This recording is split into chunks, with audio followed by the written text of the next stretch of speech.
Good afternoon, faculty, staff, parents, and most importantly, all you glowing faces, the class of 2016. We made it. We made it through infinite organic chemistry reactions, through weeks and weeks of rehearsals, through tedious months of designing circuits and models, through endless hours of filming and editing projects. It's so hard to explain what I'm feeling right now. A certain sense of euphoria, some may call it. It truly is an incredible honor to be able to speak to you all, so thank you for allowing me this space. As I sat writing this speech, I typed and deleted, typed some more, deleted even more. I began to get a little antsy, I might admit. But then I asked myself, what is it?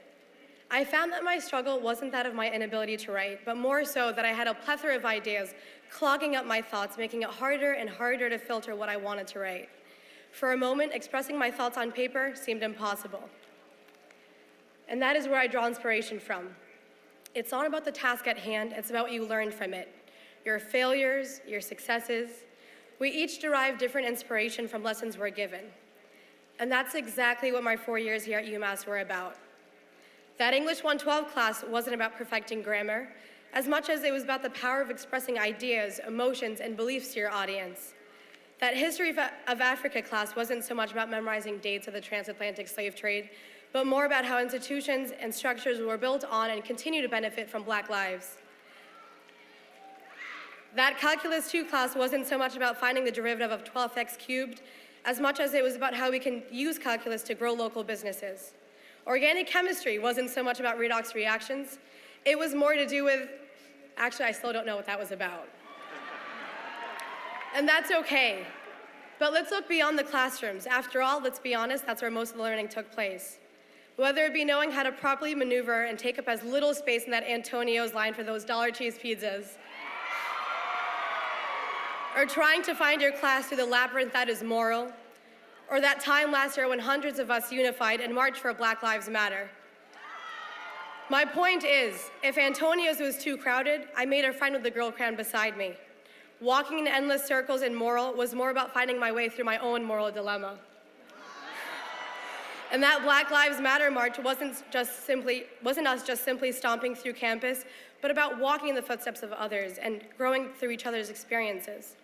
It's not about the task at hand or how daunting it may seem from the surface, but about the intrinsic value within and what it has taught you. If my days here at UMass have shown me one thing, it's this. It's not who you're labeled as, me being a first-generation Arab American Muslim woman of color, but more about what I do with that. It's not what I look like, but who I am, and I couldn't have learned that without you all. So take a moment and look back at your years here, your sleepless Du Bois nights sponsored by Red Bull, your deliberate staring around all that construction, your daring mission to complete that 10-page paper the night before, your late-night memorable conversations with strangers at Baby Burke, your haunting visits to Whitmore to get that awful hold off your Spire account, your 64th attempt at getting on the campus story. As meaningless as these memories may all seem, that's what mine most of your years were filled with. And for one, I wouldn't take a single memory back. Except for that 10-page paper, I probably should have started that earlier. So here's to those that had more meetings, rehearsals, practices than we had classes. Here's to those who fought and petitioned for what they believed in. Here's to those that halfway through senior year doubted they wanted to continue. Here's to those that had to juggle numerous jobs just to afford being here. Here's to everyone who saw and lived outside the box, even when they were struggling to breathe from within. Here's to us, the class of 2016.